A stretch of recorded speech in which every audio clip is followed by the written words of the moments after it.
Gravitation भी आएगा, थामो जरा, एक एक करके काम होता है ना। इसमें कितना कर पाए, कितना सीखे वो बताओ। हेलो हेलो हेलो, आप सभी बच्चों को एमआर का बहुत बहुत नमस्कार। तो ये है संघर्ष असाइनमेंट सॉलिड का 1। अब संघर्ष असाइनमेंट आप देखोगे तो स्टार्टिंग के कुछ क्वेश्चन मैंने इजी रखे हैं ताकि जैसे नीट में सवाल आए हुए हैं या आते हैं उसकी प्रैक्टिस हो जाए। बीच में कुछ मीडियम लेवल के सवाल है, लास्ट में कुछ अच्छे लेवल के भी सवाल है जो आपसे नहीं हुए होंगे, पर फॉर श्योर नहीं हुए होंगे।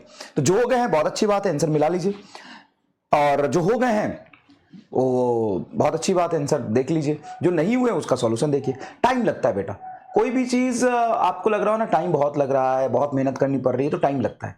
जब गोल बड़ा हो तो संघर्ष बड़ा ही करना पड़ता है, ठीक है, लगेगा, मेहनत करिए। चलिए देखते हैं।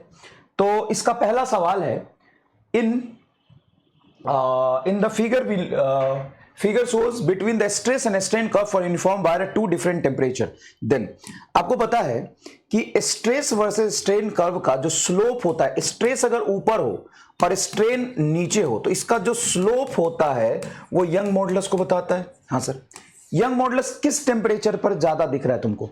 T2 पर यंग मॉडुलस ज्यादा दिख रहा है, T1 पे कम दिख रहा है। और young modulus inversely proportional temperature है। जो यंग मॉडुलस है इनवर्सली प्रोपोर्शनल टू टेम्परेचर होता है। मतलब अगर टेम्परेचर ज्यादा तो स्लोप कम होना चाहिए, तो स्लोप कम होना चाहिए मतलब T1 बड़ा होना चाहिए। देखो T1 का स्लोप कम है। देखो यंग मॉडुलस किसका ज्यादा है, इस टेम्परेचर पे किस टेम्परेचर पे? सर यंग मॉडुलस जितना ज्यादा स्लोप उतना ज्यादा, तो T2 पे यंग मॉडुलस ज्यादा।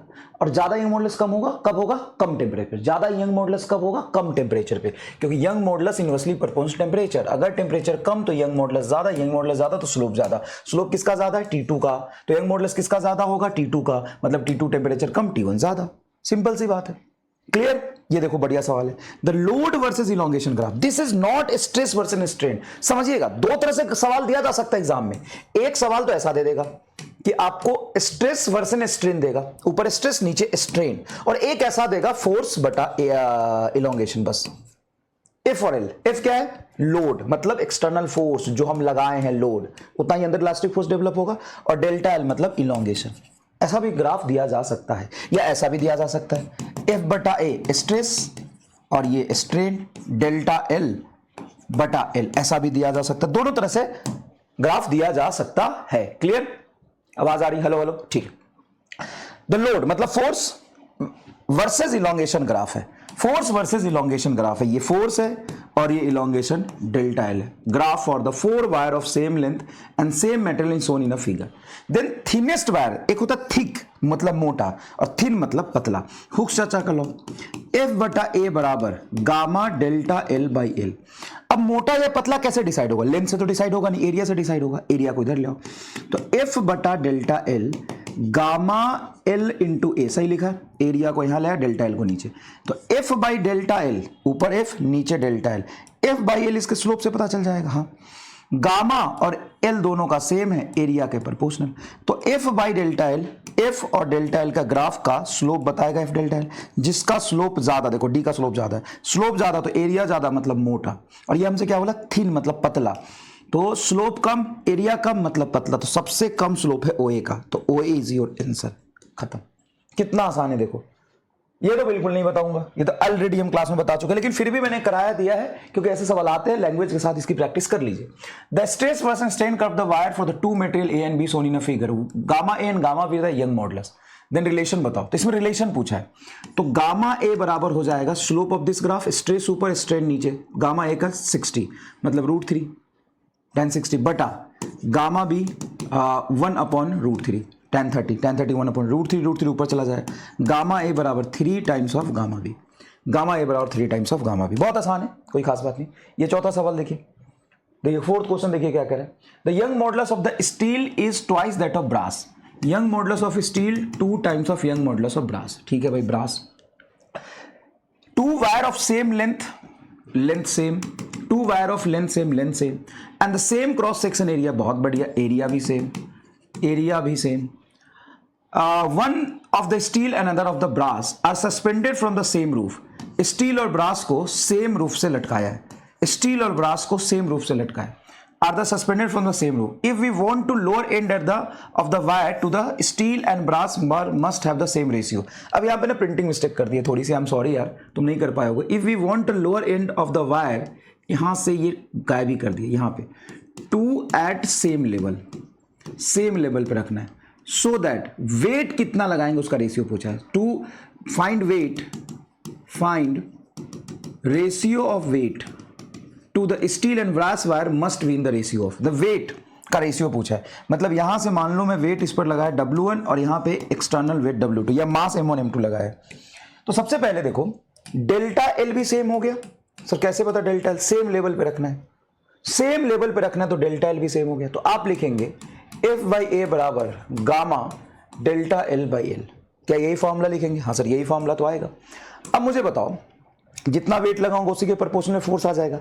Area same, delta L same, length same. तो area same, delta L same, length same, इन सबको हटा दो एंड फोर्स प्रोपोर्शनल टू सीधा गामा हो जाएगा.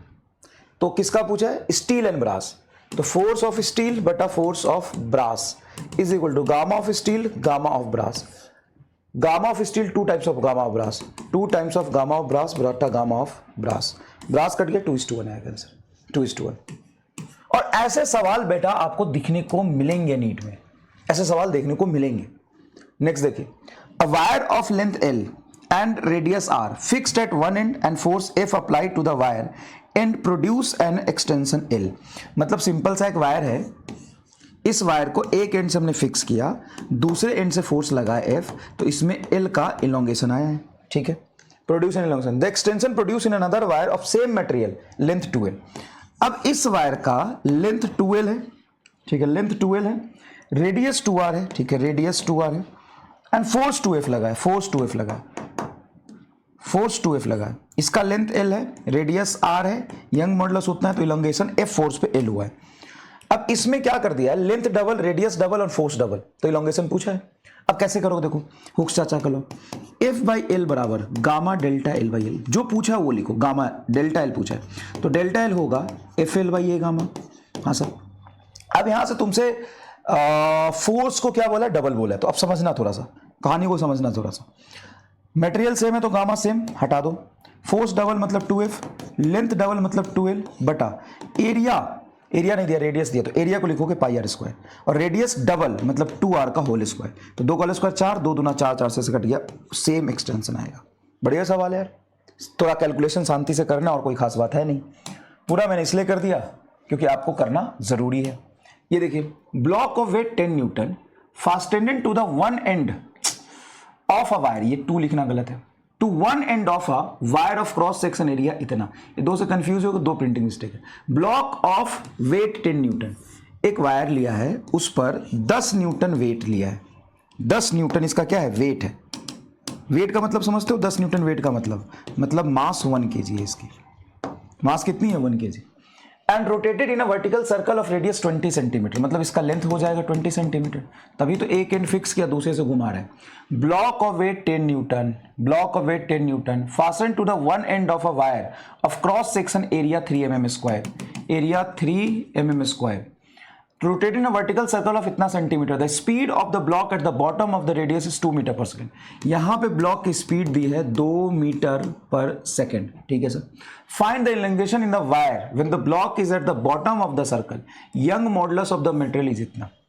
तो जब बॉटम पे है उसी समय इलोंगेशन बताओ कितना होगा. सिंपल सी बात है, जिस समय ये सर्कल पे घूमते हुए बॉटम पे है तो उस समय नीचे mg फोर्स लगेगा, और यहीं पे बैठ के देखोगे तो mb स्क्वायर भी l नीचे लगेगा, टेंशन ऊपर लगेगा. तो t की वैल्यू आएगी mg plus mb square by l. m बोलो कितना है सर? 1 kg और g 10, तभी तो वेट 10 आया है. तो वेट तो सीधा के सीधा 10 हो गया. मास 1, स्पीड 2 का होल स्क्वायर बटा length 20 centimetre, 20 into 10 to the power -2.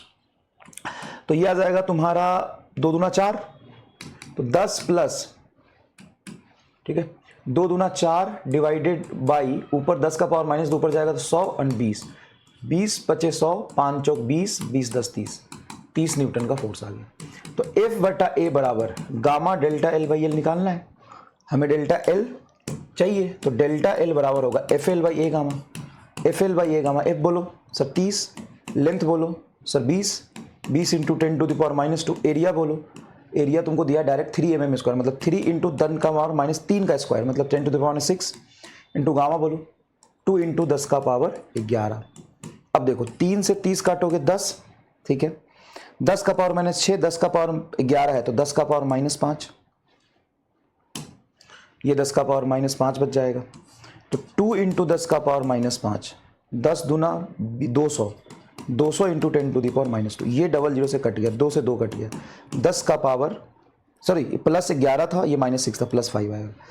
तो नीचे 10 का पावर +5 ऊपर 1, मतलब 10 का पावर 5 मीटर आएगा, लेकिन एक्चुअल में 10 का पावर -3 सेंटीमीटर आपको सेंटीमीटर में दिया हुआ है। 1 मीटर को 10 का पावर 2 सेंटीमीटर लिखोगे तो जो आंसर दिया है ना वो सेंटीमीटर में लिखा है, जहां पे लिखना चाहिए था आंसर इन सेंटीमीटर। तो तुमने देखो अब आंसर तुम्हारा अगर 10 का पावर 5 मीटर भी आया है तो चलेगा ना, उसको परेशान होने की जरूरत नहीं है। हुए होगे तुम, लेकिन आई एम सॉरी, इतना काम होता है कि इसके आंसर पे मैंने ध्यान नहीं दे पाया, यहाँ पे सेंटीमीटर में आंसर पूछा है 10 का पावर में से। घबराने की बात नहीं, ये कंसेप्ट तुमको लगाने आया, क्लास में भी बताया था। हाँ, तो ये तुम्हारा पूरा वर्टिकल सर्कुलर मोशन रिवाइज हो गया, लॉज ऑफ मोशन रिवाइज हो गया, यहां से हुक्स चाचा का लॉ रिवाइज हो गया। ये कैलकुलेशन इंपॉर्टेंट है, कंसेप्ट इंपॉर्टेंट है, ये बताओ पहले। सर कंसेप्ट इंपॉर्टेंट है। If the ratio of length, radius and Young modulus of the steel, brass, wire and shown in a figure are A B C. तो रेशियो ऑफ लेंथ, पहले का length Young modulus of the steel and brass, तो ऊपर steel बटा brass के length का ratio है A, and radius of steel बटा रेडियस ऑफ ब्रास दिया हुआ है तुमको B, and shown in a figure Young modulus का रेशियो दिया गामा, ये रेडियस था, गामा ऑफ स्टील बटा गामा ऑफ ब्रास का रेशियो दिया हुआ है C respectively. The ratio between increase in length of brass and steel, ये 2 kg 4 kg, ठीक है। तो ratio between the increase in length of brass and steel, तो सबसे पहले ब्रास एंड स्टील, पहले ब्रास की बात करी है लेकिन देते समय पहले स्टील का रेशियो दिया है। भाई साहब देख रहे हो उसकी बदमाशी। तो चलो ब्रास का डेल्टा एल क्या होता है, FL/A गामा, FL/A गामा, तीनों का रेशियो दिया। एरिया सेम है वायर का क्या? नहीं, एरिया भी अलग है क्या, लेंथ एरिया गामा। अच्छा फोर्स तो हम निकालेंगे ना। अच्छा, तो ब्रास पे अगर मैं पहले बात करूं, स्टील पे बात करूं, ब्रास पे मैं बात करूं, तो यहां पे ब्रास पे जो फोर्स लग रहा है 4 2 6 kg लग रहा है, तो सिंपल 6, ठीक है। और लेंथ ऑफ ब्रास चलो मैं बाद में पुट करूंगा, डेल्टा एल स्टील की रखो तो FL/A गामा। अब ये रेशियो आराम से पुट करो, तो F ऑफ ब्रास 4 2 6 और बटा ये 4 आ जाएगा, बोलो हाँ कि ना, सही है। लेंथ तुम्हारा ब्रास बटा स्टील A, तो लेंथ ऊपर है, नीचे स्टील का, ऊपर ब्रास का, नीचे देखो स्टील का, नीचे आ जाएगा आपका A, ठीक है।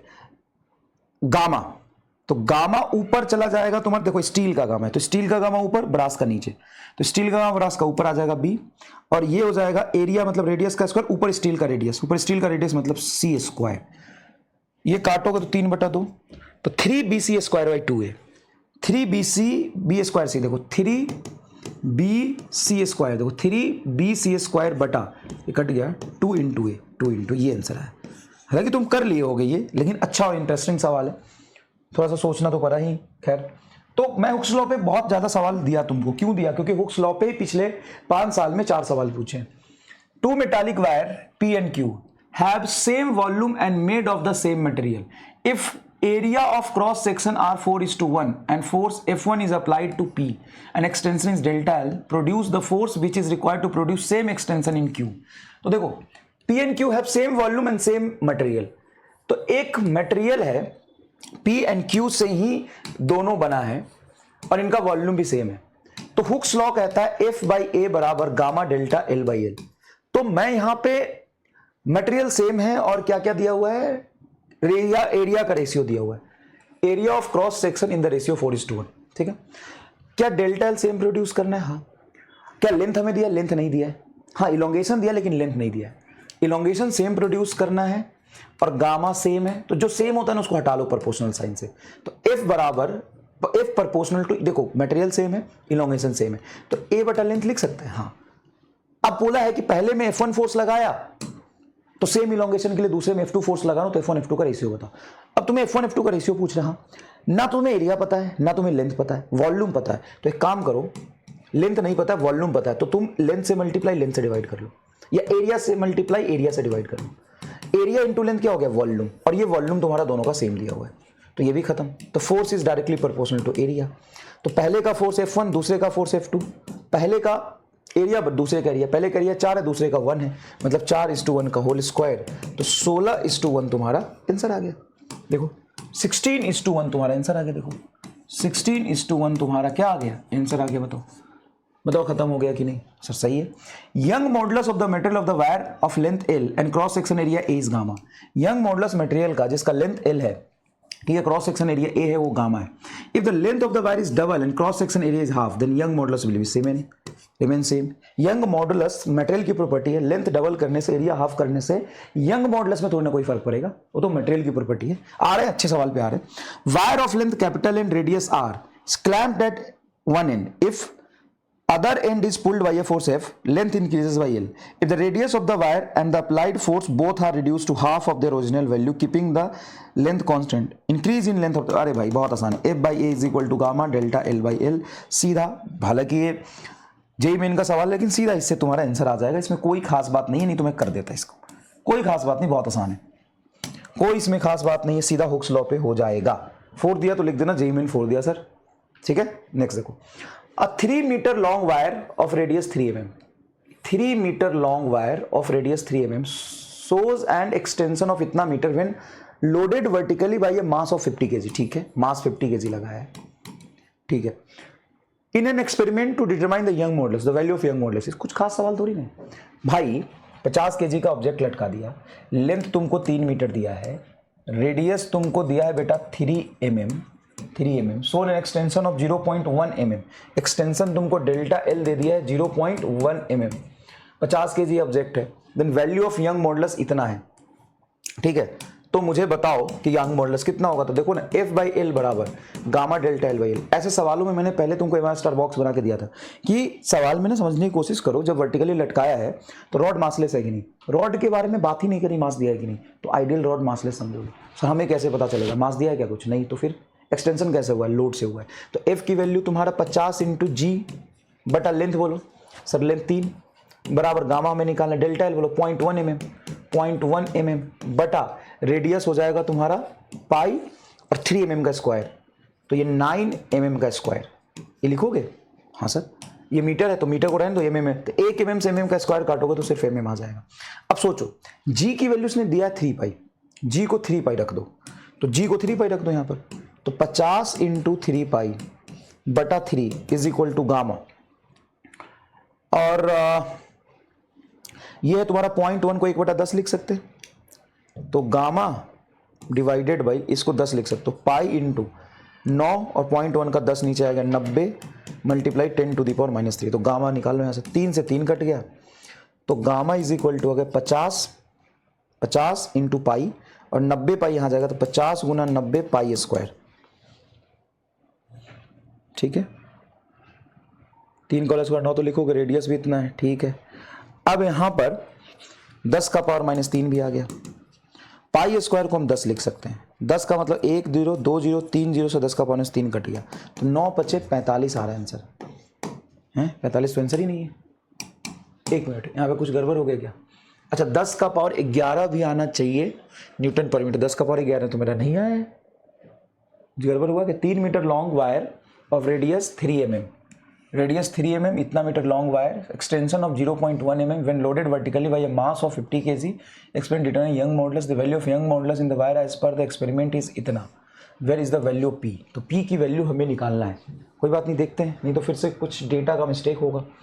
इन an 3 metre long wire 3 mm source, ठीक है, तो F by A is equal to gamma delta L by L, ठीक है। अच्छा जहां एरिया रखना था उसको वहां रख दिया, इसको यहां रख दिया, बाप रे बाप, इतनी जल्दी में। देखो गामा बराबर आ जाएगा FL by A delta L, gamma बराबर आ जाएगा FL by A delta L, ये आ जाएगा। तो F की वैल्यू आ जाएगी 50 इंटू जी की वैल्यू 10 और लेंथ 3 मीटर बटा एरिया हो जाएगा पाई और रेडियस का स्क्वायर मतलब 9 इंटू 10⁻mm। देखो यहाँ पे mm का स्क्वायर करोगे 10 का पावर -6 इंटू डेल्टा है तुम्हारा 0.2 mm, तो ये 1/10 इंटू 10 का पावर -3, mm को हम लिखते हैं 10 का पावर -3 मीटर, 1 mm होता है 10 का पावर -3 मीटर, उल्टा कर दिया, यहाँ लेंथ लिख दिया था, यहाँ एरिया कर दिया था स्टार्टिंग में, बाप रे बाप। तो चलो ध्यान से देखो, तो यहाँ पे ठीक है ठीक है ठीक है ठीक है ठीक है ठीक है ठीक है। अच्छा, ये जी की वैल्यू में 3 पाई लेनी है, जी को जी नहीं रखना, 3 पाई लेना। तो ये पाई से पाई कट गया, आराम से पाई से पाई कट गया, और ये जो तुम्हारा है 3 से कटेगा तो नीचे 3 आ जाएगा।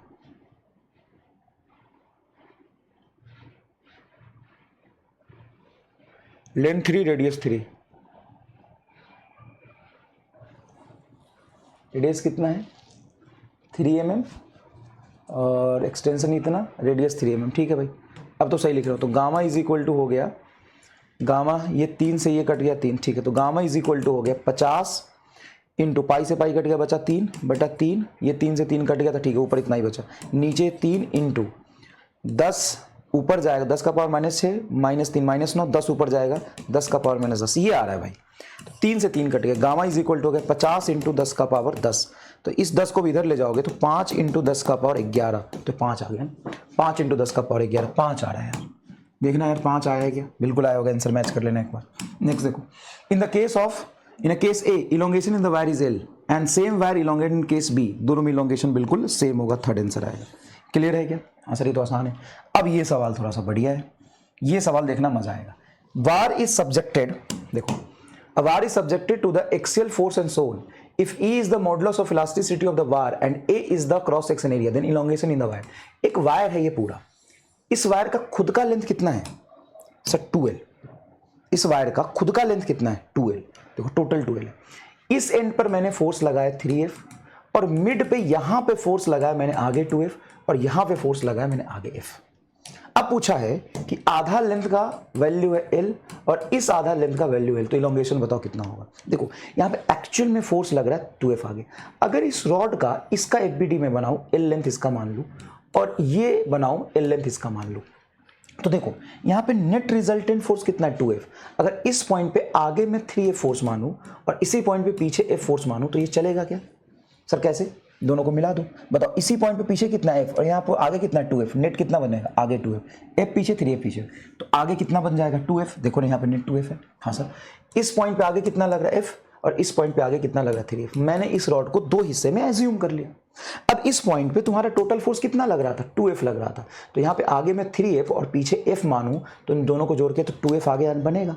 हाँ, अब इसमें इलोंगेशन डेल्टा L निकाल लो, FL by A gamma, 3F पीछे 3F आगे, दोनों इलोंगेट कर रहा है, तो F1 प्लस F2/2 बोला, 3F प्लस 3F 6F/2 कितना बचेगा 3F, तो होगा 3FL बाई A गामा और डेल्टा L2 हो जाएगा तुम्हारा FL बाई A गामा, दोनों को जोड़ दो 4FL बाई गामा, ये आ गया तुम्हारा। गामा की वैल्यू तुमको दी हुई है, बताओ समझ में आया? हाँ सर, इजी लगा। ये देखो ऐसा सवाल बहुत कॉमन टेस्ट वगैरह में पूछे जाते हैं, नीट में नहीं आया ऐसा सवाल, नीट का टेम्परामेंट ही अलग है। इस बार थोड़े से 2-3 क्वेश्चन कैलकुलेटिव और लेंदी आ गए थे क्योंकि 2024 में पेपर लीक हुआ था, ठीक है। नहीं तो नीट में जो सवाल पूछे जाते हैं वो सारे क्लास में आपको मैंने 100% कवर कराए। चलिए देखिए सवाल क्या कह रहे हैं। 2 equal and opposite forces each of magnitude F is applied along the rod of transverse section A, transverse section इसको बोलते हैं A. The normal stress to the section PQ inclined to the transverse section is, इस transverse section से ये एक inclined PQ section है, इस पर कितना normal stress लगेगा। नॉर्मल और टेंजेंशियल दोनों स्ट्रेस पूछ सकता है। तो चलो एक चीज तुमको पहले समझाऊंगा। जैसे मान लो बेटा, एक ऐसा मैंने सॉलिड सिलेंडर लिया, इसका क्रॉस सेक्शन एरिया A है, ठीक है। अब मान लो कि मैं एक फोर्स ऐसे F लगाता हूं जो इसके सरफेस से थीटा एंगल पे है, तो इस पर नॉर्मल स्ट्रेस कितना होगा। तो आप क्या करेंगे, इस फोर्स का एक कंपोनेंट इधर लेंगे, ये होगा F cos थीटा, और इस फोर्स का एक कंपोनेंट इधर लेंगे, ये होगा F sin थीटा। अब यहां पे लिखेंगे नॉर्मल स्ट्रेस, नॉर्मल स्ट्रेस ये हो जाएगा आपका F sin थीटा बटा क्रॉस सेक्शन एरिया A। बोलो हाँ कि ना? हाँ, नॉर्मल स्ट्रेस जो नॉर्मल के लॉन्ग फोर्स लग रहा होगा F sin थीटा, क्योंकि थीटा एंगल इधर है, और F cos थीटा ये हो जाएगा शियर स्ट्रेस या टेंजेंशियल स्ट्रेस। शियर स्ट्रेस हो जाएगा F cos थीटा बटा A, F cos थीटा बटा ये। बोलो हाँ कि ना? हाँ सर, ये तो बहुत आसान है, बिल्कुल normal stress and shear stress. अब यहाँ पर देखो, अब यहाँ पे क्या कह रहा है तुम्हें, सॉरी, अब यहाँ पे क्या कह रहा है तुम्हें कि ये हमने सिलेंडर लिया, इस सिलेंडर का ना यहाँ पे क्रॉस सेक्शन एरिया A ही है, लेकिन एक इस तरह का हमने सेक्शन एज्यूम किया, या जैसे नहीं होता है पेंसिल है, पेंसिल को तिरछा काट दो तुम ब्लेड से, तो तिरछा काट दोगे तो कुछ इस तरह का मिलेगा शेप, यस इस तरह का शेप मिलेगा। और ये एंगल तुमको कितना दिया हुआ है, थीटा दिया हुआ। तो वर्टिकल से कितने एंगल पे चला गया, थीटा एंगल पे। अब यहां पे तुम F फोर्स लगा रहे हो, तो यहां पर जो फोर्स लगेगा F, वो इस परपेंडिकुलर डायरेक्शन में कितना लगेगा। तो देखो जब ये पूरा कौन सा सेक्शन बोलते हैं इसको, ट्रांसवर्स सेक्शन, तो ये ट्रांसवर्स सेक्शन पे फोर्स ऐसे है। अगर तुम इस वर्टिकल से थीटा एंगल पे जाओगे तो इस एक्सिस से ये कितना एंगल बनाएगा जो इसके परपेंडिकुलर होगा, ये भी थीटा हो जाएगा। अरे बहुत आसान है, ये थीटा है, हाँ सर ये थीटा है, देखो ये थीटा दिया हुआ है, देखो ये थीटा दिया हुआ है ना, ये थीटा। तो ये लो जो लाइन PQ है उसका जो क्रॉस सेक्शन एरिया होगा इस लाइन से कितना एंगल बना है, थीटा। अगर ये थीटा और ये 90 तो ये 90 माइनस थीटा, ये 90 माइनस थीटा तो ये थीटा। अब OF का ये कंपोनेंट आएगा F cos थीटा, जो इस पर कौन सा स्ट्रेस लगाएगा, नॉर्मल। क्योंकि ये जो क्रॉस सेक्शन एरिया आपको मिल रहा है, देखिएगा ध्यान से, ये जो आपको क्रॉस सेक्शन एरिया मिल रहा है देखो वो ये है। अच्छा एरिया ए जो हमको दिया हुआ कौन सा एरिया है, वो ये वाला एरिया है, ट्रांसवर्स ये एरिया है ये। तो इन दोनों में एक एरिया तुम्हारा ये आएगा, इसको A' मान लो PQ वाले को, और ये तुम्हारा एरिया A है, इनके बीच एंगल थीटा है। मतलब A का कंपोनेंट A' होगा कि A' का कंपोनेंट A होगा, ऑब्वियस सी बात है, बड़े वाले का कंपोनेंट छोटा वाला होगा ना। तो A' का कंपोनेंट इधर लिखोगे तो ये आएगा A' cos थीटा बराबर A, तो A' बराबर आ जाएगा A बटा cos थीटा। अब चलो हम लिखते हैं नॉर्मल स्ट्रेस। नॉर्मल स्ट्रेस होता है परपेंडिकुलर फोर्स बटा एरिया। फोर्स बताओ कितना, F cos थीटा बटा एरिया कितना, A' की वैल्यू कितना, A बटा cos थीटा, A बटा cos थीटा। cos थीटा ऊपर चला जाएगा, F by A cos square theta is your answer. F by A cos square theta is your answer, F by A cos square theta is your answer. बताओ यहाँ पे theta की value कितना हो कि नॉर्मल स्ट्रेस मैक्सिमम लगे, तो cos theta की मैक्सिमम वैल्यू कब होती है, 0 डिग्री पे। तो थीटा 0 रखोगे तो यहाँ पे तुम्हारा नॉर्मल स्ट्रेस मैक्सिमम होगा, ऑब्वियस ही बात है। ये थीटा 0 रखोगे मतलब क्रॉस सेक्शन एरिया ये बन जाएगा, तो यहाँ पे नॉर्मल स्ट्रेस मैक्सिमम तो होगा ही। अरे हाँ सर सही कह रहे हो सही तो हमेशा कहता हूँ मैं। चलो नेक्स्ट देखो, करेक्ट पेयर इज, अरे बड़ा आसान है ये तो, फर्जी सवाल है। करेक्ट पेयर इज ये हो जाएगा reciprocal of bulk is compressibility, ये तीनों गलत है। अब ये बड़ा सुंदर सवाल है, द लेंथ ऑफ वायर, अच्छा यहाँ पे प्रिंटिंग मिस्टेक है बेटा, ये प्लस L1 आना चाहिए, प्लस L1 आना चाहिए। देखो the length of wire when M1 is hung from it is L1, मतलब ओरिजिनल लेंथ L1 नहीं है, ओरिजिनल लेंथ वायर का है L0। मान लो कुछ L0 ओरिजिनल वायर L मान लो, L0 कब तक लिखो, L है, L है इसका ओरिजिनल लेंथ।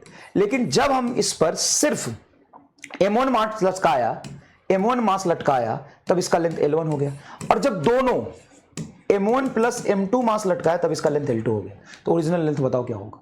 अब इस तरह के सवाल करने में बड़ा मजा आता है, कैसे, देखो जब आप यहां पे सिर्फ M1 मास लटकाए तो F बटा A बराबर gamma delta L by L के फॉर्मूले में F को क्या लिखोगे सर, M1 G बटा एरिया A बराबर गामा, वही रॉड तो वही है, इसका क्रॉस सेक्शन एरिया तो यही है, गामा डेल्टा L हो जाएगा L1 माइनस L0, क्योंकि इलॉन्गेशन बटा L0, ये इक्वेशन आएगा। और जब दोनों लटका दोगे M1 M2 तो इसी हुक्स लॉ में फोर्स को लिखोगे M1 plus M2 into G बटा एरिया A बराबर गामा, ये length L2 original length L था, तो इलॉन्गेशन कितना हुआ L2 माइनस L0 बटा L0, ये इक्वेशन आया दोनों। अब क्या करें सर जी, अब सॉल्व करो दो इक्वेशन है, सॉल्व करो। सर कैसे करें सर जी, एक काम करो, इन दोनों को डिवाइड कर दो। जैसे डिवाइड करोगे, जैसे ये इक्वेशन इसको यहां से डिवाइड कर दो, ऐसे डिवाइड कर दो, तो बताओ ये G बाई G से G by G, G by A से G बाई A कट के ऊपर M1 नीचे M1 प्लस M2, M1 बटा M1 प्लस M2 ये बनेगा भाई। इसको इससे डिवाइड करोगे तो GA कट गया, M1 नीचे M1 plus M2 is equal to gamma L0 cut गया, ऊपर क्या बचेगा L1 माइनस L0 बटा L2 माइनस L0, ये बना, या L0 को L ही मान लो, L0 आपको चाहिए, क्रॉस मल्टीप्लीकेशन कर लो आंसर आ जाएगा, क्रॉस मल्टीप्लीकेशन कर लो आंसर आ जाएगा, कैलकुलेशन ही बचा है बस भाई। इसको इससे मल्टीप्लाई करो, इससे इसको, चलो इसको करो, पता नहीं मुझे सेटिस्फैक्शन ही नहीं होता, पता नहीं आदमी कैसा हूं मैं। देखो ये M1 है, ये इसको यहां मल्टीप्लाई करो तो M1 L2 minus M1 L0 बराबर, ये यहां जाएगा M1 L1 minus M1 L0 plus M2 नहीं माइनस, ये दोनों इससे मल्टीप्लाई हो गए, अब M2 इससे मल्टीप्लाई होगा तो होगा M2 L1 minus M2 L0, यही तो आएगा। अब यहां पर देखो M1 L2 है कहाँ, यहीं पे नहीं है, M1 L0, अरे देखो minus M1 L0 minus M1, ये तो कट गया, ठीक है। यहाँ पे L0 बचा, उसको इधर ले आओ, तो M2 L0 को इधर ले आओ, M2 L0 के उधर, इस सब को उधर ले जाओ, तो ये बचा तुम्हारा M1 L1 plus M2 L1, ये उधर जाएगा माइनस M1 L2, ये कुछ टर्म बचा है तुम्हारा। ओके, तो सबसे पहले M2 को नीचे ले जाओ, तो L0 बराबर M2 से डिवाइड करोगे, तो यहाँ पे M2 से डिवाइड करोगे तो ये आएगा M1 by M2 L1 plus M2 से M2 कट गया L1 माइनस M2 से M1 है तो M1 by M2 into L2, तो ये L1 और ये माइनस L2, यहाँ पे M1 M2 कॉमन निकाल लो, तो M1 बाई M2 कॉमन निकले, M1 M2 कॉमन निकल गया तो L1 माइनस L2 बना, L1 माइनस L2 बना और प्लस L1। लो आंसर लो, देखो M1 by M2 L1 minus L2, M1 by M2 L1 minus L2 plus L1, answer आ रहा है। बताओ मजा आया कि नहीं आया? हाँ सर मजा तो आया, लेकिन थोड़ा कैलकुलेटिव, हाँ तो कैलकुलेटिव सवाल बनते हैं। कैलकुलेटिव सवाल आपको देखो यहाँ पे फिजिक्स सीखना है, कंसेप्ट सीखना है कि इलॉन्गेशन को कैसे लिखेंगे, बाकी चीज़ों को कैसे अप्लाई करेंगे, बस ये कंसेप्ट सीखना है, ठीक है कि नहीं। चलो नेक्स्ट देखो, two wire A and B made of the same material having ratio of length. देखो लेंथ का रेशियो हमको दिया हुआ 1/3 और गामा सेम है। देयर डायमीटर का रेशियो है DA/DB बराबर 2, और डायमीटर को 2 टाइम्स ऑफ रेडियस लिखेंगे, तो ऊपर 2 times of radius of A बटा 2 times of radius of B, तो रेडियस का भी रेशियो वही आएगा जो इनके डायमीटर का रेशियो। तो इसलिए मैंने बोला रेशियो बेस्ड सवाल में डायमीटर रेडियस एक ही जैसा बिहेव करेगा ना यार, हाँ सर एक ही जैसा बिहेव करेगा। If both the wire are stressed using same force भी सेम है, what will the ratio of their respective elongation? force भी सेम है, चलो force सेम है, तो यहाँ पे F बाई ए बराबर गामा डेल्टा एल, देख रहे हो नीट JEE 25 JEE 26 JEE 24 कितनी बार पूछा है, पता नहीं सबको तुमने फोड़ दिया कि नहीं फोड़ दिया, जरूर बताना। ये F तुम्हारा सेम आ गया, मजा आया कि नहीं आया सवाल करने में? देखो जितना तुमको और मजा आएगा ना, जितना तुम इंजॉय करोगे उतना ही मैं अच्छे से पढ़ा पाऊंगा, ठीक है ना, ठीक है। चलो गामा सेम, लेंथ तो delta L is equal to L by R का स्क्वायर, तो देखो या डायमीटर का स्क्वायर एक ही बात है, तो लेंथ पहले का और दूसरे का हो जाएगा 1:3, और डायमीटर पहले का और दूसरे का हो जाएगा, डायमीटर नीचे लिखना है तो 2 का स्क्वायर 4 ऊपर में 1, तो 4 3 12, वो 1:12, देखो ये आगे आंसर है 1:12, ठीक है। चलो नेक्स्ट देखो क्या कह रहा है, A wooden wheel of radius r is made of the 2 semi-circular part। देखो 2 सेमी सर्कुलर पार्ट यहाँ पे बनाए हैं, देखो एक सेमी सर्कुलर पार्ट ये है और दूसरा सेमी सर्कुलर पार्ट ये है। अब इन दोनों के बीच में गैप है थोड़ा सा, देखो यहाँ पे गैप है थोड़ा सा, हाँ सर यहाँ पे गैप है थोड़ा सा, यहाँ पे गैप है थोड़ा सा, ठीक है। अब radius R made of 2 semicircular part, the 2 part are held together by ring made of the metal strip of cross section area S and length L. L is slightly less than 2 pi R, देखो इधर भी और इधर भी length 2 pi are से थोड़ा कम है।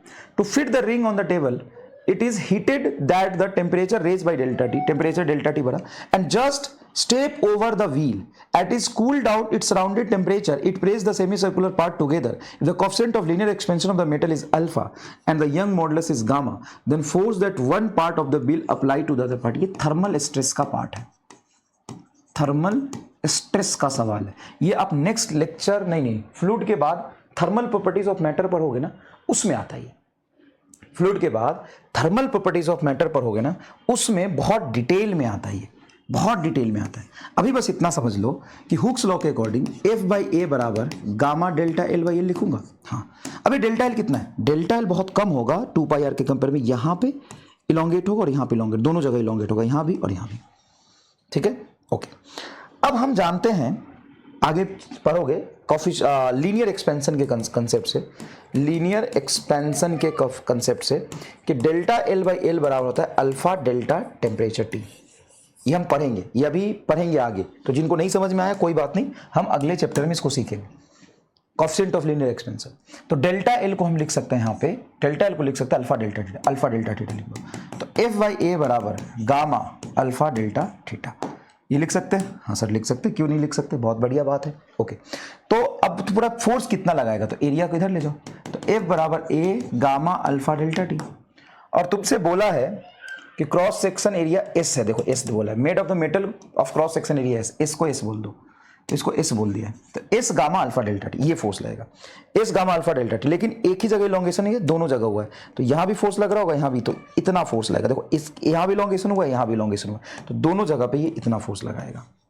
ठीक है, दो पार्ट है ना, दो छोटे छोटे पार्ट है ना, तो इस डेल्टा एल मतलब यहाँ पे डेल्टा एल की वजह से जो थर्मल स्ट्रेस डेवलप होगा, देखो यहाँ पे थर्मल स्ट्रेस डेवलप हुआ, इधर फोर्स लगाएगा, और यहाँ पे जो थर्मल स्ट्रेस डेवलप हुआ, इधर फोर्स लगाएगा। एक हमने निकाला है S gamma alpha delta T, S gamma alpha delta T, दोनों जगह पे ये लगा, देखो S gamma alpha delta T, देखो वही आया है। इसको नेक्स्ट चैप्टर में और अच्छे से आपको एक्सप्लेन करके बता दूंगा, ठीक है ना, नेक्स्ट चैप्टर में और अच्छे से इसको एक्सप्लेन करके हम पढ़ेंगे, घबराने की बात नहीं है। चलिए नेक्स्ट देखिए क्या कह रहा है। Thin ring has a radius R, एक रिंग है जिसकी रेडियस कितनी है आर, डेंसिटी रो यानी यंग मॉडुलस गामा। ठीक है, एक रिंग है ऐसा जिसकी रेडियस आर है, डेंसिटी रो है, यंग मॉडुलस गामा है। ठीक है भाई, क्या क्या है, रेडियस आर है, डेंसिटी रो है, यंग मॉडुलस इसकी गामा है।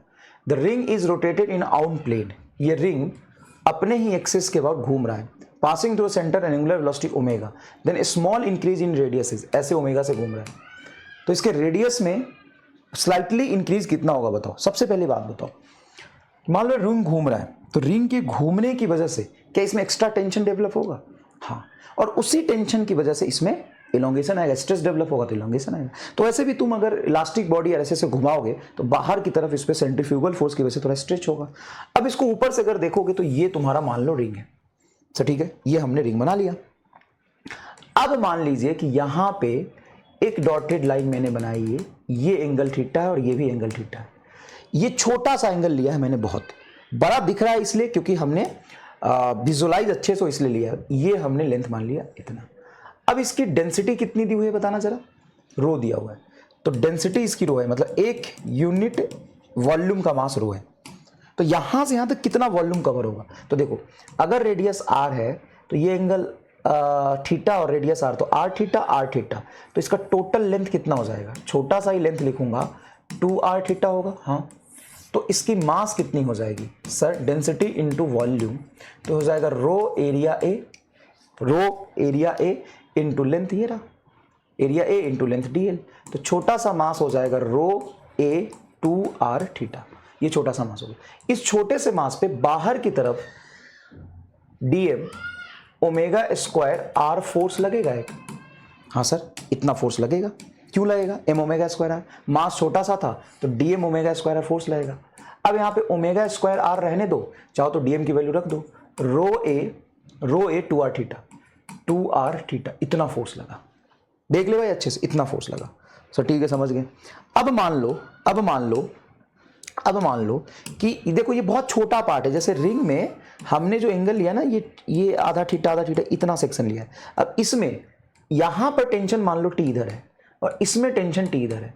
अब ये बहुत छोटे से पार्ट में, जैसे रिंग बनाऊं मैं, ऐसा रिंग बनेगा, और ये जो पार्ट लिया मैंने बस इतना सा लिया है। अब इसमें इसके टेंजेंशियल डायरेक्शन में मान लो टेंशन टी है और उसी पॉइंट पे इधर भी टेंशन टी होगा। अगर ये एंगल थीटा है तो ये थीटा एंगल होगा, तो ये होगा टी कॉस थीटा, और यहां से भी ये एंगल होगा टी कॉस थीटा। तो नीचे इसका कंपोनेंट आएगा टी साइन थीटा और इसका भी कंपोनेंट आएगा T sine theta. T cos theta से टी कॉस थीटा कट गया, नीचे T sine theta 2t sine theta, and 2t sine theta यही सेंट्रीफ्यूगल फोर्स इसके बराबर होगा omega square R rho A 2r theta. यहां से आपको टेंशन निकालना पड़ेगा। तो टेंशन की वैल्यू हम देखें तो सबसे पहले इस 2 से 2 को काट दो, उसके बाद इस थीटा से इस थीटा को काट दो क्योंकि एंगल स्मॉल है। तो t बराबर आ रहा है omega square rho A R square. ये तुम्हारा टेंशन आया। अब ये किसी एक जगह पे है, रिंग के एक पॉइंट पे, अब सारे पॉइंट तो आइडेंटिकल वैसा ही है, तो हर जगह टेंशन इतना ही होगा। अब तुम लिखोगे F बाई ए बराबर gamma delta L by L. अब फोर्स की वैल्यू बोलो, टेंशन की वैल्यू बोलो, ओमेगा स्क्वायर रो ए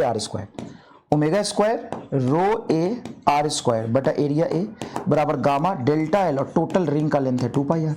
यहां से ए कट गया, 2 पाई आर को यहां लाओ, गामा को नीचे लिख दो, तो डेल्टा एल बराबर होगा 2 pi omega square rho R cube बटा गामा। ये आंसर बैठ रहा होगा। मजा आया कि नहीं आया? अगर तुम फिजिक्स सीख रहे हो तो जरूर कमेंट करके बताना क्या आंसर आएगा। आंसर नहीं आया मेरा? 2 pi omega square rho R cube,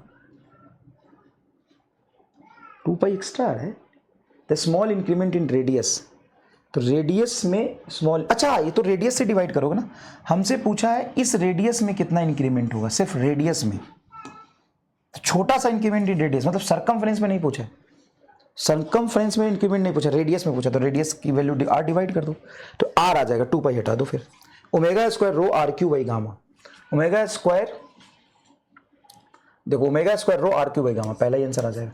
radius में पूछा है, टोटल लेंथ में नहीं पूछा है, टोटल लेंथ में जितना होगा उसका 2 पाई से डिवाइड करो तो रेडियस में पता चल जाएगा। देखो रेडियस बढ़ेगा तो टोटल, एक्चुअल में मैंने यहाँ पे 2 पाई आर से डिवाइड किया, तो पूरे लेंथ में मैंने इंक्रीमेंट निकाल लिया। तुम कर लो, कोई दिक्कत नहीं, 2 पाई से ये कर लो, ये रखो, पूरा रखो, पूरा रखो, ये तुम्हारा टोटल इसके लेंथ में इंक्रीमेंट है, ठीक है, कोई दिक्कत नहीं, टोटल इसके लेंथ में इंक्रीमेंट है, ठीक है। अब रेडियस में कितना इंक्रीमेंट होगा, तो 2 पाई से डिवाइड कर दो भाई, 2 पाई आ रही तो सरकमफ्रेंस का लेंथ होता है, इसीलिए ये आ गया बेटा। अच्छा हाँ, ठीक है।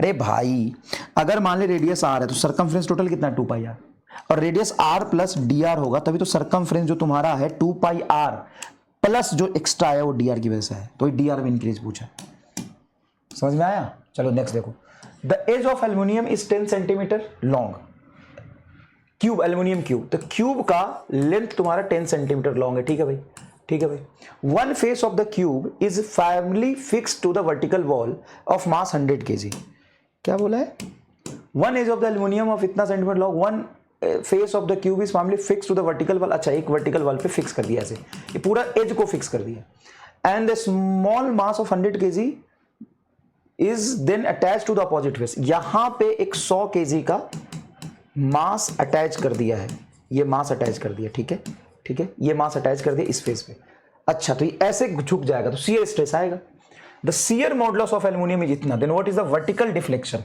तो वर्टिकल डिफ्लेक्शन कितना होगा, देखो भाई ये तुम्हारा क्यूब था,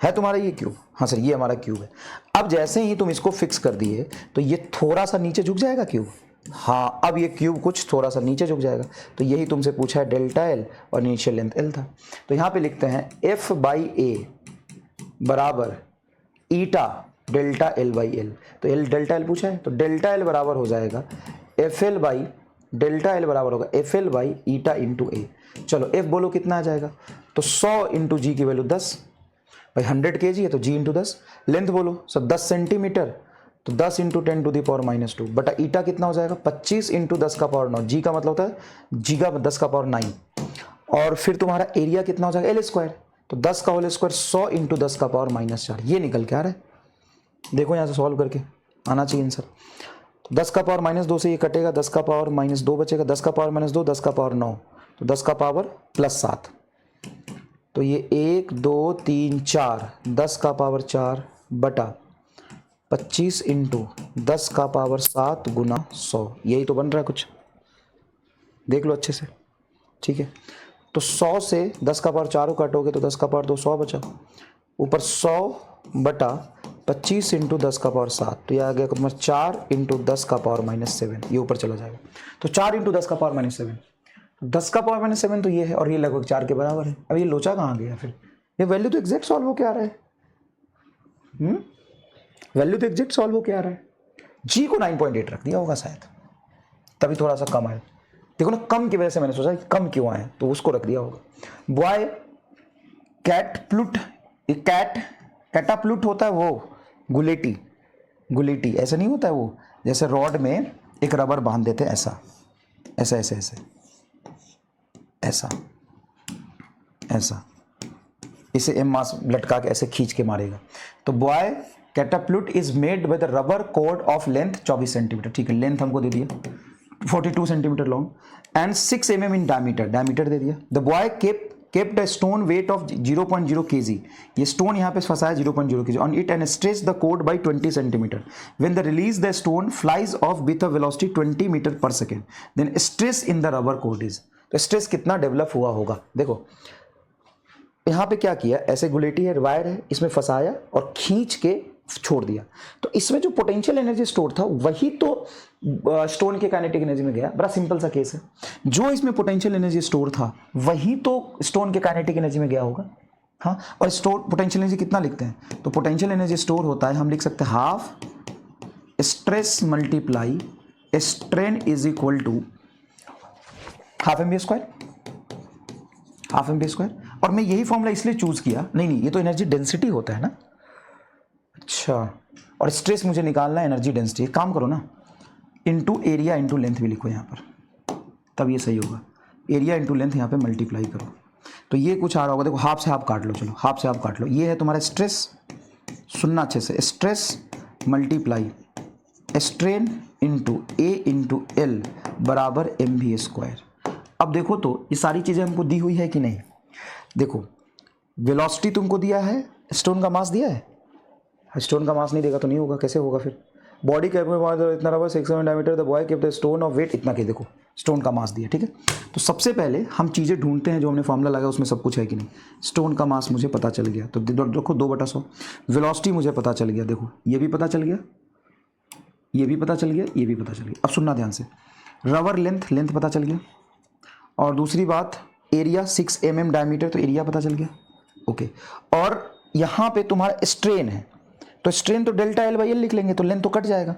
और स्ट्रेस चाहिए, देखो ये चाहिए मुझे, तो स्ट्रेस चाहिए, स्ट्रेन होता है डेल्टा एल बाई एल, तो डेल्टा एल रहने तो एल से एल कट गया, तो एल से एल कट गया तो ये बचेगा डेल्टा एल।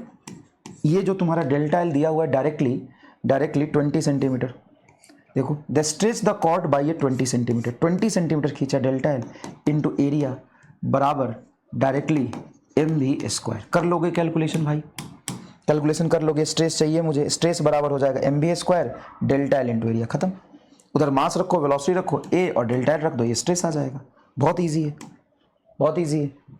एक बार सॉल्व करके कमेंट करके जरूर बताना कितना आसान देखो कर दिया इसको। नेक्स्ट देखो, cross section tangential stress on the surface BB dash when the force F and solid cylinder, same सवाल हमने किया। यहाँ पे नॉर्मल स्ट्रेस पहले निकाला था, यहाँ पे टेंजेंशियल स्ट्रेस पूछ रहा है। कोई खास बात नहीं है, बहुत आराम से कर सकते हो। देखो ये तो एंड फिक्स है, इस पर फोर्स एफ लगा है, देखो ये फोर्स एफ है। अब तू एक बात बता, यहाँ से एंगल थीटा दिया तो ये एंगल थीटा होगा कि नहीं, यस और नो। सर 200% क्यों नहीं होगा, सिंपल सी बात है। देखो अगर ये फिक्स्ड है और यहाँ पे फोर्स लगाया, तो एक बच्चा बोल रहा था सर रॉड अगर मासिव है तब तो हर जगह टेंशन सेम नहीं होगा। तो अगर मासिव रॉड को इक्विलिब्रियम में रखता हूँ तो भी हर जगह टेंशन सेम होगा ना, क्योंकि मासिव रॉड रेस्ट में है। तो देखो क्या यहाँ पे टेंशन एफ आगे होगा, अगर फोर्स यहाँ लगा एफ तो ये फिक्स है। हाँ ये थीटा एंगल है हॉरिजॉन्टल से, ये थीटा एंगल। अब थीटा एंगल पे इस डायरेक्शन में फोर्स कितना लगेगा, एफ कॉस थीटा, और इस तरफ कितना लगेगा, F sine theta. Tangential stress पूछा है, टेंजेंशियल स्ट्रेस के लिए मेरे काम का ये फोर्स है, ठीक है। उसके बाद अगर ये एरिया ए है, ठीक है ना, ये एरिया ए है, या फिर तुम यहाँ पे मानो ये तुम्हारा सिलेंडर था और ये तुमने खींचा है, ये एंगल थीटा है, ऐसे लाइन खींचोगे तो ये तुम्हारा 90 माइनस थीटा आएगा क्या। एक काम करो ना, एक काम करो ना, सिंपल सी बात है, सिंपल सी बात है। तुमको ये एरिया ए डैश मान लो, इसका इधर वाला कंपोनेंट कितना होगा, ए कॉस थीटा, वो हमारे काम का है नहीं। ए डैश एरिया तूने माना है, तो ए डैश का ये थीटा एंगल है, तो अगर ये एरिया ए डैश है तो ए डैश का लेटा हुआ कंपोनेंट कॉस मेरे काम का नहीं है, वर्टिकल कंपोनेंट का होगा A dash sine theta, A dash sine theta, and that is equal to क्या आएगा, ए आएगा। तो यहाँ से तुम लिखोगे tangential stress, tangential stress parallel force F cos theta, F cos theta बटा ये आएगा तुम्हारा ए डैश साइन थीटा बराबर ए, तो ए डैश बराबर होगा ए बटा साइन थीटा, ए बटा साइन थीटा। अब ये साइन थीटा तुम्हारा चला जाएगा ऊपर, तो ये आ गया एफ बटा A sine theta into cos theta, ये आंसर आएगा। कॉस नहीं है ना, साइन 2 थीटा। एक काम करो ऑप्शन में देखो तो साइन 2 थीटा करो, 2 sign theta into cos theta, 2 से 2 कट गया, एफ बाई ए, यही तो आंसर आ रहा है। एक काम करो 2 से मल्टीप्लाई 2 से divide, 2 sign theta into cos theta sine 2 theta, तो एफ साइन 2 थीटा बटा 2, ये आंसर आ गया। बोलो uniform plastic cross section rod, यहाँ पे एफ लगा रहा है, यहाँ पे 3F लगा रहा है। इसका सॉल्यूशन देखना इंटरनेट पे भर भर के एक पेज में करते हैं, तुमको बहुत आसानी समझा है। दोनों इलोंगेटिव फोर्स है, 3F plus F 4F by 2, तो 2FL by gamma, 2FL by gamma ए, ये आंसर आएगा। 2FL बाई गामा ए, देखो यस और no, 2FL by gamma A, 2FL by gamma, ये आंसर आ गया, खत्म। ये क्या कह रहा है भाई, ये क्या कह रहा है भाई, ये कह रहा है solid metal cube kept on the table of surface such that face in a contact table rigidly fixed, tangential stress इतना लाया है and apply to the top of the cube is modulus of rigidity इतना, then shearing strain in the इतना। तो ये होता है ना शेयरिंग स्ट्रेस बराबर modulus of rigidity into shearing strain, theta बोलते हैं उसको। तो ये तुमको स्ट्रेन ही पूछा, तो थीटा इज इक्वल टू होगा स्ट्रेस बटा ईटा।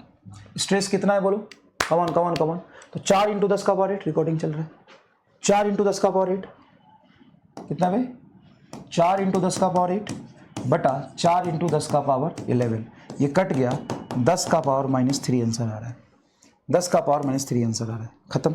कितना आसान सवाल। Cable that can support a load of 800 newton cut into 4 equal bar, then maximum load that can support 800 newton. Length से डिपेंड नहीं करता, एरिया पे लोड डिपेंड करता है, breaking force depends upon area, but breaking strength does not depend upon area.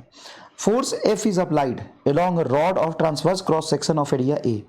The tangential stress to the section PQ inclined at an angle theta. Transverse section will be maximum for angle theta will be.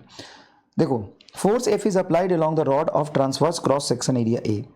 The tangential stress to the section PQ inclined in a theta to the transverse section will be maximum for a theta. पहले language पढ़ो 2 बार। ये बोल रहा है कि मैं इधर force F लगाया और इधर फोर्स F लगाया, इसको फिक्स रख के एक तरफ F लगाता तो भी बात सेम था, तो दोनों तरफ से फोर्स F लगा। Applied along the rod of transverse cross section area A, ये जो क्रॉस सेक्शन एरिया है इस पे फोर्स F लगा है। The tangential stress to the section PQ, इस PQ पे tangential stress to the section PQ, इस PQ पे tangential stress at an angle theta to the transverse section, जो थीटा पे है ट्रांसवर्स सेक्शन पे, will be maximum for angle. किस angle के लिए मैक्सिमम होगा, किस एंगल के लिए मैक्सिमम, क्या, टेंजेंशियल स्ट्रेस। देखो ना बोला है tangential stress to the section PQ inclined in angle theta to the transverse section will be maximum. अच्छा, पहले जो सवाल किया था उसका एंगल यहां से दिया था, ये एंगल ऊपर से दिया हो, और ये तुमको एक प्लेट लगा के भी क्यूब में भी सवाल पूछ सकता है। क्यूब लगा देगा, क्यूब से थीटा एंगल पे फोर्स लगा देगा टेढ़ा। सुनना, ये क्यूब बना देगा और घबराना नहीं उस समय, ये क्यूब बना देगा और ऐसे तुमसे बोलेगा कि यहां पे फोर्स लगाया, तो इस सेक्शन पे जो थीटा एंगल पे है, इस सेक्शन पे बताओ टेंजेंशियल स्ट्रेस कब मैक्सिमम होगा।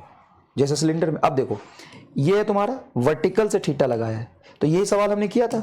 हाँ, ये फोर्स तुम्हारा F हो जाएगा, सॉरी इधर से फोर्स F लग रहा है तो ये भी फोर्स F हो जाएगा। तो डायग्राम क्लियर बनाता हूँ, ऐसा है। तो ये तुम्हारा है PQ सेक्शन, ये तुम्हारा P, ये Q, ये एंगल थीटा। अब मैं कह रहा हूं आपको कि यहां पे मैंने फोर्स F लगाया, तो इससे नॉर्मल ये डॉटेड लाइन लो, ये एंगल थीटा बनेगा। कैसे बताओ, ये थीटा, ये तुम्हारा 90, तो ये 90 माइनस थीटा, तो ये थीटा, देख लो आराम से, ये थीटा, ये 90, ये 90 माइनस थीटा, तो ये थीटा। क्या क्लियर है? हाँ सर क्लियर है। अब इस फोर्स का ये कंपोनेंट होगा F cos थीटा, और इस फोर्स का इधर कंपोनेंट होगा F sin थीटा। ये समझ में आता है? हाँ सर, क्योंकि ये फोर्स है तो थीटा एंगल की तरफ F cos थीटा, जो हमारे काम का नहीं है सर, वही तो काम का था। इस बार टेंजेंशियल स्ट्रेस इधर पूछा है, तो टेंजेंशियल स्ट्रेस जो होगा तुम्हारा वो होगा F sin थीटा बटा ये एरिया A डैश। अब A डैश की वैल्यू कितनी होगी, तो तुम लिखोगे A डैश, इसका कंपोनेंट इस तरफ लोगे, A डैश का कंपोनेंट इधर, A डैश cos थीटा बराबर A, तो A डैश बराबर होगा A बाई cos थीटा। अब तुम इस पर स्ट्रेस देख रहे हो तो ये एरिया लिखोगे A डैश की वैल्यू होगी A बटा cos थीटा, तो स्ट्रेस बराबर आ गया F बटा A sin theta into cos theta. तो स्ट्रेस इज इक्वल टू आ रहा है तुम्हारा 2 से मल्टीप्लाई कर दोगे तो F बटा 2A sin 2 theta. And sin 2 theta की मैक्सिमम वैल्यू कब होती है, जब थीटा 45 हो, प्रोजेक्टाइल वाला याद है। sin 2 थीटा की मैक्सिमम वैल्यू कब होती है, जब थीटा 45 हो। sin 2 थीटा की मैक्सिमम वैल्यू कब होती है, जब थीटा 45 हो। तो 0 डिग्री पे नॉर्मल स्ट्रेस मैक्सिमम होता है, लेकिन टेंजेंशियल स्ट्रेस इस तरह के केस में 45 डिग्री पर मैक्सिमम होगा। Stress strain curve for the metallic wire shown in figure for different image. तो बड़ा आसान है, जितना टेम्परेचर कम उतना एंगल मॉडुलस कम, और स्लोप कम तो एंगल मॉडुलस कम, ये आंसर आ जाएगा। ठीक है, एक असाइनमेंट और दूंगा मैं, कुछ चीज़ें बची हुई है वो मैं आपको और करा दूंगा। जैसे एक सवाल ये भी होता है कि मान लीजिए रॉड है, और इस रॉड मासलेस में मैंने वेट W लगाया या मास M लगाया, और ये मासलेस रॉड है, मासलेस रॉड, तो इसमें एनर्जी कितनी स्टोर होगी, तो एनर्जी स्टोर होगी half F into delta L, और ये हो जाएगा हाफ F की वैल्यू mg, और इलोंगेशन अगर डेल्टा एल है तो डेल्टा एल। डेल्टा एल की वैल्यू क्या होगी, तो डेल्टा एल की वैल्यू तुमको निकालनी आती है, ये हो जाएगा हाफ mg, डेल्टा एल की वैल्यू हो जाएगी, ध्यान सुनिएगा, F L by A gamma, F L by A gamma, तो F तो इसमें mg लग रहा है, तो half mg mg m square G square L by A gamma, इतना एनर्जी स्टोर होगा। कन्वर्जन देख लो। लेकिन अगर तुमसे ये बोले खुद के वेट ही, खुद का मास है m, लेंथ l, ए है एरिया, यंग मॉडुलस गामा, तो इसमें खुद के वैसे कितना एनर्जी स्टोर होगा, तो ये आ जाता है 1/6, 1/6 m square G square L by A gamma. अभी 6 क्यों आ गया सर जी? अब सेंटर ऑफ मास पे लगाते तो भी आधा आता, तो यहाँ पे इलोंगेशन निकालने में आधा आता है। अब वो हर इलोंगेशन की वजह से हर जगह छोटे छोटे एरिया में एनर्जी अलग अलग स्टोर होगा, तो फिर वो इंटीग्रेशन से ही करना होता है। तो इसको अगर चाहो तो याद रख लो, नहीं तो 1.5 पेज का इंटीग्रेशन एग्जाम में कर नहीं पाओगे इंटीग्रेशन। सिंपल सी बात है, नीट है, नीट अभी भी नीट ही है। उसकी चीज़ों को समझो, उसकी रिलेवेंसी को समझो। क्लियर है? निकालेंगे कैसे? तो जैसे इंटीग्रेट करके मैंने तुमको इलोंगेशन सिखाया था, छोटे छोटे छोटे छोटे पार्ट में इलोंगेशन सिखाया था, कैसे निकाला था? 2 लाइन का कंसेप्ट है, कोई खास बात नहीं है। यहाँ से x डिस्टेंस पर जाके टेंशन लिखो, तो टेंशन यहाँ पे हो जाएगा m/l g इंटू एक्स। हाँ सर, ये टेंशन होगा। हुक्स लॉ का फॉर्मूला है T/A बराबर गामा डेल्टा L/L। तो यहाँ पे छोटे से dx मोटाई में मैं इलोंगेशन निकालना चाहता हूँ, तो टेंशन x पर जाके कितना, हर जगह टेंशन नहीं है, x पर है, तो x पर टेंशन है mgx/LA बराबर गामा dy/dx। dy है इलोंगेशन इन dx लेंथ, ये मैंने dx लेंथ लिया है यहाँ पे, और इस dx लेंथ में छोटा सा इलोंगेशन dy माना है। तो dy बराबर आपका आ जाएगा mgx LA gamma into dx। अब इसको इंटीग्रेट कर दो, इसका इंटीग्रेशन करोगे इधर इंटीग्रेशन होगा mg x का इंटीग्रेशन x स्क्वायर, लिमिट रखोगे 0 से l तक, तो l स्क्वायर बाई 2, तो l square by 2 LA gamma. तो टोटल इलोंगेशन आ गया mg l से स्क्वायर कटेगा mgl बटा 2a गामा। तो ये इलोंगेशन निकाला था तुम्हें, और बोला था मैंने एवरेज फोर्स के कंसेप्ट से करो, और वो कहीं किसी किताब में नहीं मिलेगा तुम्हें। सेंटर ऑफ मास पे मैंने नहीं लगाया, मैंने एवरेज फोर्स से किया है।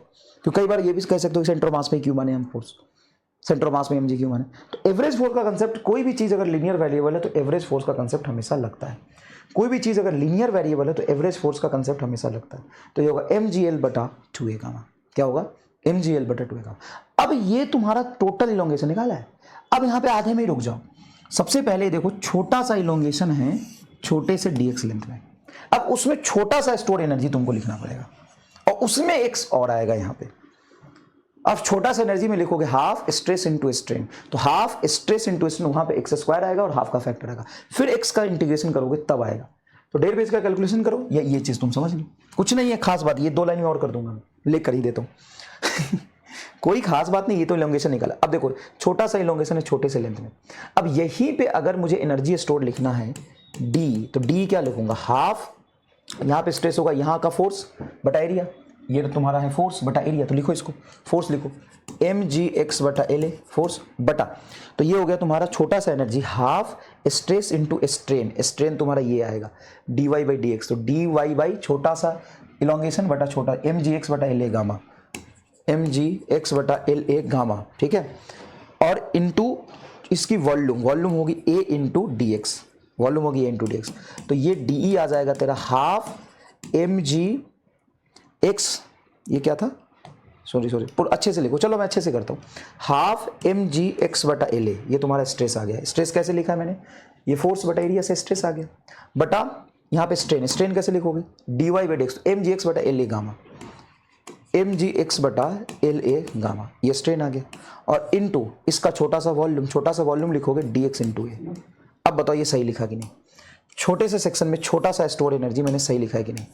छोटे से सेक्शन में छोटा सा स्टोर एनर्जी मैंने सही लिखा है कि नहीं? जल्दी बताओ। सर ठीक ही लग रहा है। अब यहाँ पे एक बात बताओ, ए से तुम्हारा कटेगा, हाँ। अब तुम देखो ध्यान से, डी mg, तो mg का होल स्क्वायर बटा 2l square a into gamma, कुछ ऐसा टर्म है, हाँ, x स्क्वायर इंटू dx।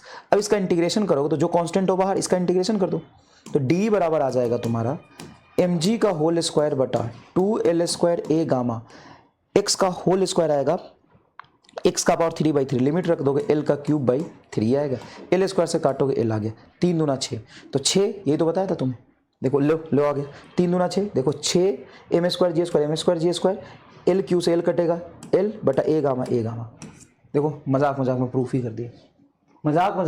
ही कर दिया, कोई भी स्टेप नहीं समझ में आया तो फिर से एक बार रिपीट करो, सुनो ध्यान से। ये मैंने इलोंगेशन निकाला था, इलोंगेशन हमें नहीं निकालना है, तो ये छोड़ो। हमने क्या निकाल लिया? हमने निकाल लिया छोटे से लेंथ में छोटा सा इलोंगेशन dy, छोटा सा लेंथ dx। ये सही निकाला है? हाँ सर ये सही निकाला। क्या x पर मैंने फोर्स सही निकाला? हाँ ये सही है। देखो देखो देखो बेटा, ऐसा है कि x डिस्टेंस पर जाके यहाँ पे फोर्स लिखो, तो फोर्स होगा dx बराबर m/l g इंटू एक्स, ये फोर्स सही है। तो स्ट्रेस हो जाएगा वहाँ का फोर्स बटा एरिया, क्या इसको स्ट्रेस बोल सकते हैं? हाँ। तो स्ट्रेस कितना आ गया? mg/x/l, ये स्ट्रेस आ गया। ठीक है, अब हुक्स लॉ के अकॉर्डिंग f बटा एरिया बराबर gamma delta y by delta x, ये स्ट्रेन है वहाँ का, ये स्ट्रेन है वहाँ का। छोटा सा dx लेंथ में छोटा सा लॉन्ग से लिखा है, तो स्ट्रेन तुम्हारा आ जाएगा dy by dx is equal to F बटा ए गामा, और f वहीं पे टेंशन की वैल्यू tx बटा ए गामा, वहीं पे टेंशन की वैल्यू ये लिख दो। ठीक है, ओके सर। अब हम लेते हैं छोटा सा एनर्जी जो स्टोर होता है, वो होता है हाफ स्ट्रेस स्ट्रेन इनटू छोटा सा वॉल्यूम। तो ये हाफ स्ट्रेस की वैल्यू ये रही, स्ट्रेस की वैल्यू ये रही mg/x/l, mg/x/l a ना, एरिया से डिवाइड करो। स्ट्रेस क्या होता है? फोर्स अपॉन एरिया, तो फोर्स अपॉन एरिया, तो mg/x/l a। स्ट्रेन बोलो, तो स्ट्रेन ये रहा f बटा ए गामा, f को रख दोगे ये पूरी value, into volume area into dx, ये तुम्हारा डी है। अब सिंपल सी बात है, f की वैल्यू ये रखोगे mg/x/l a, तो ये आ गया तुम्हारा हाफ mg/x/l a, फोर्स की वैल्यू रखोगे mg/x/l into A gamma a into D x. Area से एरिया काट लो, एरिया से एरिया काट लो। अब यहाँ पे क्या बचा देखो, तो डी बराबर mg इंटू mg का whole square x into X square into D X बटा 2l² ए गामा, 2l² ए गामा। अब यहाँ पे इंटीग्रेट कर दो दोनों तरफ, ये डी का इंटीग्रेशन ई बराबर mg का स्क्वायर बटा 2l² ए गामा, l का पावर 3/3। ठीक है, l क्यू से l काटोगे l आ जाएगा mg² l बटा 6 ए गामा, mg² l बटा 6 ए गामा। मैंने प्रूफ कर दिया, निकाल दिया, लेकिन तुमको फाइनली एक्सप्रेशन ही याद रखना है। क्लियर है? थैंक यू सो मच, धन्यवाद, बाय बाय।